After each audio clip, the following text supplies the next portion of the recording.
Hello everyone, start करते हैं chapter 1 से। ये जो आप सामने पीडीएफ देख रहे हैं, ये यूथ कंपटीशन टाइम्स की जो यूपी पुलिस की बुकलेट है ना हिंदी की, उससे पहला चैप्टर है ये। स्टार्ट करते हैं पहले क्वेश्चन के साथ। अच्छा, ये वीडियो देखने से पहले जो छोटे स्वर और व्यंजन की मैंने 2 वीडियोस डाली हैं, शायद 5 मिनट्स की हैं, उनको ज़रूर देख लेना ताकि क्वेश्चंस करने में आसानी रहे। क्वेश्चन नंबर 1, पार्श्विक व्यंजन कौन सा है? पार्श्विक व्यंजन कौन सा है? ला। ये याद कर लीजिए, हिंदी वर्णमाला में केवल ला ही पार्श्विक व्यंजन है। क्वेश्चन नंबर 2, स्पर्श व्यंजन कितने होते हैं?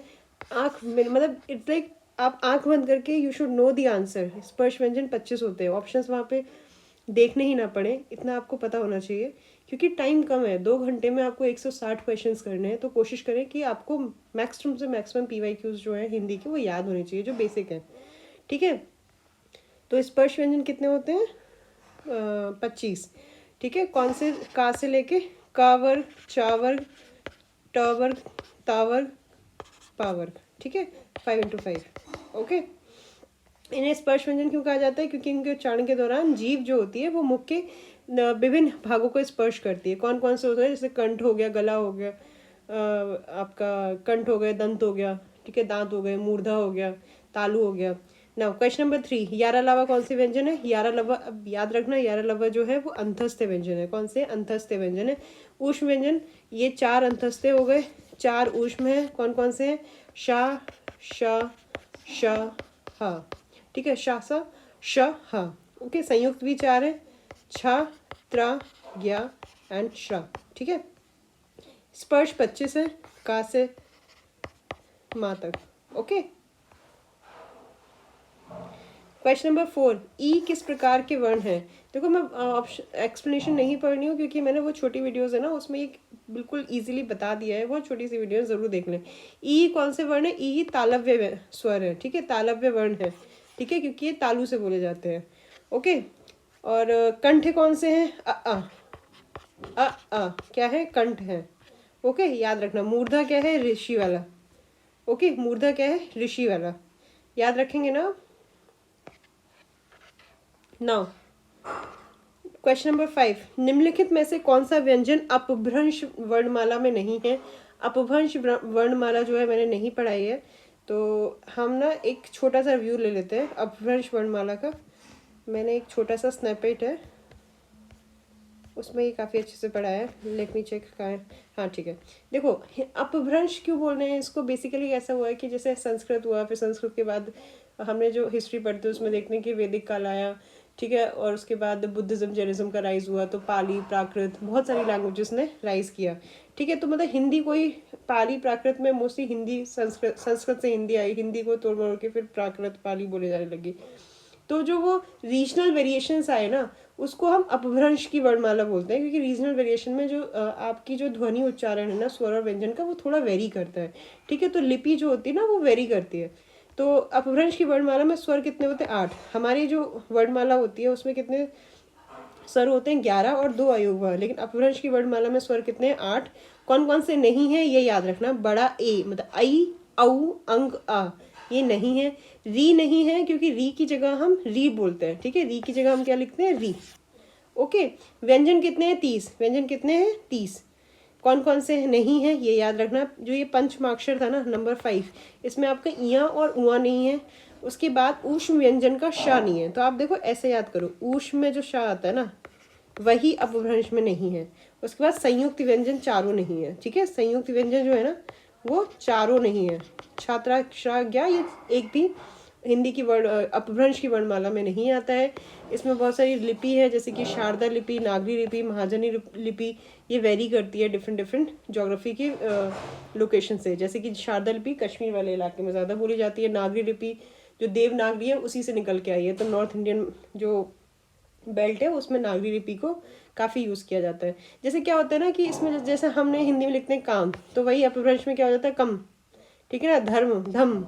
ठीक है, तो ये जो वर्ड्स है ना, इनका ऐसे वेरिएशंस देखने को मिलता है, तो इनको हम बोलते हैं अपभ्रंश की वर्णमाला। एक शब्द और है, अपभ्रंश की जो वर्णमाला है ना वो क्या है? उकार बहुला। क्या है? उकार बहुला, उकार बहुलता। उकार बहुलता का मतलब क्या हुआ? इसमें जो है ना ऊ की साउंड जो है ना वो बहुत बार यूज की जाती है अपभ्रंश में। ऊ की साउंड को ज़्यादा यूज़ करते हैं। मनु, मन का कर दिया मनु, जन का जनू, ठीक है। जो रीजनल वेरिएशंस होते हैं उसमें ऊ वर्ड जो है ना, ऊ का जो साउंड है वो ज़्यादा यूज़ होता है, ठीक है। तो आई होप यहाँ से हमें बेसिक अंडरस्टैंडिंग हो गई होगी। क्वेश्चंस देखते हैं अभी। ये रहा क्वेश्चन नंबर 5, निम्नलिखित में से कौन सा व्यंजन अपभ्रंश की वर्णमाला में नहीं है? सा सा श हा वा। तो देखो अभी हमने कहा था कि अपभ्रंश की वर्णमाला में ऊष्म वाला श जो है वो नहीं आता है, तो आंसर विल बी सी, ठीक है। क्वेश्चन नंबर 6, अपभ्रंश की विशेषताओं के संबंध में कौन सा कथन असत्य है? गलत देखना है। री लिखा तो जाता है परंतु इसका उच्चारण री होता है, आंसर इज ट्रू, ठीक है। अभी हमने ऊपर देखा था री को छोड़कर सभी स्वरों का अनुनासिक रूप प्रयोग में आ गया था, ये भी सही है। अब देखो याद कर लेना, मैंने आपको इससे पहले जो स्वर की वीडियो थी उसमें बताया था कि अनुनासिक जो चंद्र बिंदु होते हैं ना उसको अनुनासिक बोलते हैं। तो अगर जैसे ये छोटा है, अगर मैं इस पर ये लगा दूं चंद्र बिंदु, तो ये क्या बन जाएगा? अनुनासिक स्वर, ठीक है। जैसे चांद, आंख, ओके। हंसना, जैसे हंस बोलते हैं ना, हंस। तो जो अपभ्रंश की वर्णमाला है ना उसमें अनुनासिक स्वरों का जो रूप है वो ज़्यादा प्रयोग किया जाता है, ठीक है। दूसरा, उपभ्रंश अपभ्रंश जो है वो उकार बहुला नहीं है। देखो ऑफकोर्स हमने पढ़ा है कि उकार बहुला है, तो यही आंसर आपका गलत होगा। फिर ऑटोमेटिकली डी सही हो जाता है। एक बार देख लीजिए, आ ई उ ए, ये जो है उ ए औ, ये क्या है? हर्ष स्वर। और आ ई उ ए ओ, ये क्या है? आपके दीर्घ स्वर, ठीक है। और आपको तो पता ही है कि ये वाला आई और ये वाला औ, ये तो है ही नहीं, ठीक है, याद रहेगा ना। और ये अंग आहा भी अयोगवा जो होते हैं दो, वो भी नहीं है, अनुस्वार और विसर्ग, अब याद रहेगा। अपभ्रंश में उकार बहुलता मिलती है, जैसे मन का मनु हो जाता है, चल का चलू हो जाता है, मतलब यूज ऑफ ऊ साउंड। प्राकृत का बिगड़ा हुआ रूप अपभ्रंश कहलाता है। एक डॉक्टर है, डॉक्टर भोलेनाथ तिवारी, उन्होंने अपभ्रंश के 7 प्रकार बताए। डॉक्टर भोलेनाथ मतलब डॉक्टर मतलब ना PhD स्कॉलर होंगे हिंदी के। तो डॉक्टर भोलेनाथ तिवारी ने अपभ्रंश के 7 प्रकार बताए हैं। ये इंपॉर्टेंट है क्योंकि ना अगर कोई भी स्टेटमेंट आ जाता है ना, तो आपको अगर नहीं पता होगा ना तो आप मुझे नहीं लगता कि आप इसको गैस कर पाएंगे। तो आपको बेटर होगा कि आप याद कर लें। तो पहला क्या है? शौर सेनी, फिर पैशाची, ब्राचड़, खस, मागधी, अर्धमागधी, महाराष्ट्री। तो जैसे इनके नाम है ना, जैसे महाराष्ट्री, मागधी, अर्धमागधी, तो साफ साफ पता चल रहा है कि ज्योग्राफिकल वेरिएशन से इनके जो प्रकार हैं वो चेंज हो रहे हैं, ठीक है।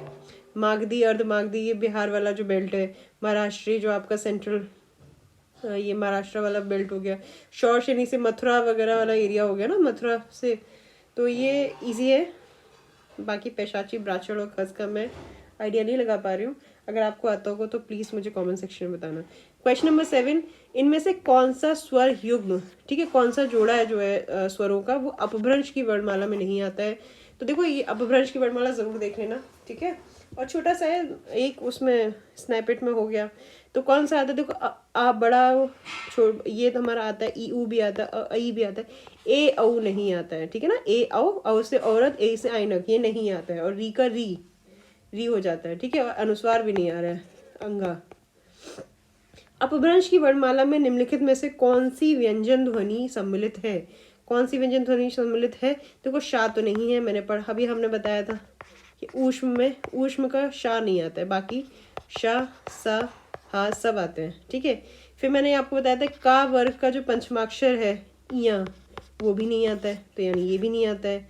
फिर चा वर्ग का जो पंचमाक्षर है उआ, वो भी नहीं आता है, यानी ये भी नहीं आएगा। बचा क्या? माँ, ये तो आता ही है ना। तो अपभ्रंश की वर्णमाला के जितने भी क्वेश्चंस थे वो हमने देख लिए, ओके। कितने स्वर है? 8 स्वर है। कितने व्यंजन है? 30 व्यंजन है। और उकार बहुला है ना। अगला, हिंदी वर्णमाला के स्वरों की कुल संख्या कितनी है? तो स्वरों की कुल संख्या कितनी है, इसीलिए मैं बोल रही हूँ कि स्वर व्यंजन की छोटी वीडियोस हैं वो देख लीजिए, ताकि हमें ये जो एक्सप्लेनेशन है ना बड़े बड़े, ये सब ना देखने पड़े, ठीक है। तो कितने स्वरों की संख्या है? वो है 11। देखो यहाँ पे 13 भी ऑप्शन था, और जब आंसर की आई थी ना तो उसमें 13 को सही माना गया था, लेकिन बाद में मॉडिफिकेशन हुआ होगा तो उसमें 11 को ही सही माना जाता है, क्योंकि जो हमारे जो फेमस हिंदी के जो लेखक हैं हिंदी ग्रामर के, डॉक्टर वासुदेव नंदन प्रसाद जी, उनकी पुस्तक में आधुनिक हिंदी व्याकरण और रचना में स्वरों की कुल संख्या को 11 ही माना गया है, ठीक है। तो अगर UPSI 2025 के क्वेश्चन पेपर में स्वरों की संख्या पूछी जाएगी तो आप 11 ही लगा कर आएंगे। क्वेश्चन नंबर 10, बोलते समय बोलते समय मुख के कितने उच्चारण स्थानों का प्रयोग किया जाता है? ठीक है, कितने उच्चारण स्थानों का? Answer is 5। कौन कौन से हैं? आपका कंठ मतलब गला, मूर्धा, ओष्ठ, होठ, तालु जो जीभ के ऊपर वाला जो हिस्सा होता है ना, और दंत मतलब दांत। ठीक है, कुछ वर्ड्स अगर याद हो, कंठ से का वर्ग होता है, मूर्धा से कौन सा वर्ड होता है? शा वाला। ठीक है ना, और तालु से कौन सा होता है? चा वाला। टा वाला वर्ग भी मूर्धा से होता है ना, और दंत से कौन सा होता है? ता, if I am not wrong. Okay, now ख, ग, फ ध्वनियों में किस भाषा, ये किस भाषा की है? आंसर इज अरबी फारसी। किस भाषा की है? अरबी फारसी की। क्वेश्चन नंबर 12, स्वर ए आई इनका उच्चारण स्थान कौन सा है? ये भी मैंने बहुत अच्छे से मैंने उनको 5 मिनट की वीडियो में बताया, तो आप देख लीजिए ताकि बार बार यहाँ से कन्फ्यूजन ना हो। ठीक है, तो इसका उच्चारण स्थान क्या है बताइए ज़रा। इसका उच्चारण स्थान है कंठ तालव्य, मतलब कंठ प्लस तालु। ठीक है, और कंठोष्ठे क्या है? कंठोष्ठे में हमारा आता है ओ औ। ठीक है ना, कंठ से मतलब कंठ और तालु दोनों से किसका उच्चारण हुआ? ए आई का। कंठ और ओष्ठ, ओष्ठ मतलब होठों से किसका हो रहा है? ओ औ का। ठीक है, ये याद रखिएगा। और ये है अ, इसका किसका? ये किससे? कंठ से, सिंपल कंठ से। ई ई इसका किससे है? आप एक बार देख लीजिए, इसका किससे है? तालु से। ठीक है, ओ औ कंठोष्ठ, और कंठ तालव्य क्या है आपके? ए आई। और आप वो वीडियो देखेंगे तो आप मुझे कमेंट सेक्शन में बताएंगे कि ऊ का किससे इसका उच्चारण स्थान क्या है, ताकि मुझे भी पता चले कि आप लोग वीडियो देख रहे हैं कि नहीं देख रहे हैं। ठीक है, थोड़ा सा होमवर्क आप भी करिए। नाउ अगेन, निम्नलिखित में से कौन सा घोष वर्ण है? एक अगेन टॉपिक है, काफ़ी छोटा सा टॉपिक है। तो सबसे पहले हमने अपभ्रंश की वर्णमाला देखी थी ना, अब हम देखेंगे घोष और सघोष वर्ण। ठीक है, पीछे आते हैं वापस से अपनी हिंदी वर्णमाला पे, कितने थोड़ा सा रिविजन करते हैं।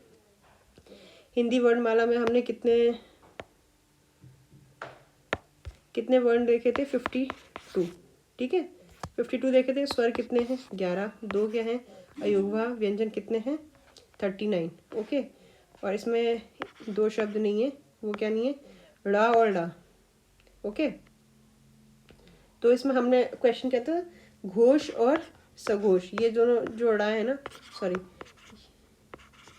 ये वाले जो दो ड़ा है ना, ये द्विगुण व्यंजन है। ठीक है, तो घोष और सघोष देख लेते हैं। देखो मैंने आपको बहुत अच्छे से बताया था कि एक तो ये हम जब हॉरिजॉन्टली देखते हैं कचट तप वाला वर्ग, का, च, ट, त, प, ये सारे वर्ग हैं। ठीक है, तो आप इनका कंठ, ये कंठ से हो गया, ये तालु से हो गया, ये मूर्धा से हो गया, दंत से हो गया, ये ओष्ठ से हो गया। ठीक है, अब हमें देखना है वर्टिकल। तो जो सघोष और अघोष है ना, आप पूरी वर्णमाला को वर्टिकली डिवाइड कर देना। जो पहले और दूसरे ग्रुप है ना, उनको हम बोलते हैं अघोष व्यंजन। अघोष व्यंजन क्यों बोलते हैं? क्योंकि इसमें नाद नहीं होती। नाद मतलब होता है जो गले में कंपन होती है ना, वाली, वो सुनाई नहीं देती। ठीक है, सीधा सीधा सिर्फ सांस का उपयोग होता है, जैसे का, खा, च, छा, ट, ठ, ता, थ, प, फ, या, रा, ला, वा, हा। ये क्या है? आपके अघोष वर्ण या अघोष व्यंजन। और दूसरे होते हैं आपके सघोष या फिर घोष व्यंजन। इसमें क्या होता है, आप जब ये जो व्यंजन है जब आप उनको बोलते हैं ना, तो आपके गले में कंपन होता है। ठीक है, नाद उत्पन्न होती है। और इसके कौन से हैं? 3, 4, 5। ठीक है, ये सारे कौन से हैं? हमारे घोष व्यंजन या सघोष व्यंजन। और इसमें एडिशन किसका कर लेंगे? शा शा शा, ऊष्म व्यंजन का। ठीक है, ऊष्म व्यंजन के सा शा शा। हा कहाँ चला गया हमारा? क्योंकि हा में देखो ना आप, कोई कंपन नहीं हो रही है। Okay, sorry. और तो इजी है ना? क्वेश्चन करें। निम्नलिखित में से कौन सा घोष वर्ण है? तो कौन सा घोष वर्ण है? घोष वर्ण कौन से थे जो हमारे? कौन सा था? 3, 4 एंड 5। ठीक है ना, घोष या सघोष। तो 3, 4, 5 में कौन सा आ रहा है? माँ। ओके, ये क्या था? चा, छा, का, खा, टा, ठा। तो ये सब तो फर्स्ट सेकंड है। ये तो हमारे क्या है? अघोष वाले। एक माँ है जो हमारा 4th, 5th, 6th, sorry 3rd, 4th, 5th वर्ण है, पा वर्ग का। तो ये हमारा सीधा सीधा क्या है? घोष वर्ण। उसके बाद अगला टॉपिक है, अगला क्वेश्चन है, री ध्वनि किस स्वर के अंतर्गत आती है, ये भी हम कवर कर चुके हैं। री ध्वनि, एक तो ये हर्ष स्वर है और दूसरा जो है वो मूर्धन्य स्वर है। ठीक है, हर्ष स्वर को ही हम मूल स्वर बोलते हैं या लघु स्वर बोलते हैं, क्योंकि इनके उच्चारण में कम समय लगता है। ओके, क्वेश्चन नंबर 15, निम्नलिखित में से कौन सा स्वर नहीं है? तो आपको पता होना चाहिए, जो इजी है, जो उआ है ना, ये आपका स्वर नहीं है, ये व्यंजन है। व्यंजन, और थोड़ा सा और आपने पढ़ा होगा तो ये पंचमाक्षर है। कौन से वर्ग का है? ये है चा वर्ग का। ठीक है, क्वेश्चन नंबर 16, ई ऊ किस प्रकार के स्वर हैं? किस प्रकार के स्वर हैं? यह है आपके समवृत स्वर। कौन से हैं? समवृत स्वर। समवृत स्वर क्या होते हैं? जिन स्वरों के उच्चारण में मुख जो होता है ना, मुख का जो द्वार होता है वो लगभग बंद रहता है, उनको क्या बोलते हैं? समवृत स्वर। ठीक है, और अर्ध समवृत स्वर कौन से होते हैं? जिन स्वरों के उच्चारण के में जो मुख का द्वार होता है वो आधा बंद रहता है, उसको हम बोलते हैं अर्ध समवृत स्वर। वो होते हैं ए ओ। ठीक है, तो मुखाकृति के आधार पर स्वर जो होते हैं ना, वो 4 प्रकार के होते हैं, और वो चारों प्रकार आपके सामने लिखे हुए हैं। अब आपका काम है, आप पता करेंगे विवृत और अर्धविवृत ये कौन से स्वर हैं। ठीक है, इनमें क्लासिफिकेशन करोगे तो कौन सा क्लासिफिकेशन आता है। क्वेश्चन नंबर 17, हिंदी में ठा ध्वनि है। अब आपने अगर वीडियो अच्छे से देखी है और अगर बार बार देखी है ना, तो आपको फिर नोट्स बनाने की ज़रूरत नहीं है। आपको पता है, एक तो ठा जो होता है वो टा वर्ग में आता है, और टा वर्ग जो होता है वो मूर्धन्य व्यंजन वाली श्रेणी में आता है। ठीक है, तो इजीली बता सकते हो। कंठ में का वर्ग आता है, ओष्ठ में पा वर्ग आता है, तालु में कौन सा आता है? जल्दी बताइए। चा वर्ग। ठीक है, क्वेश्चन नंबर 18, घा का उच्चारण स्थान क्या है? तो सबसे पहले पता करो घा कौन से वर्ग में आता है। तो मैं भी कंफ्यूजन में रहती हूँ, तो मैं भी लिख के देख लेती हूँ। का खा ग घा, घा मतलब का वर्ग में आता है, और का वर्ग मतलब कंठ, का से कंठ। ठीक है ना, का से कंठ, ता से दंत।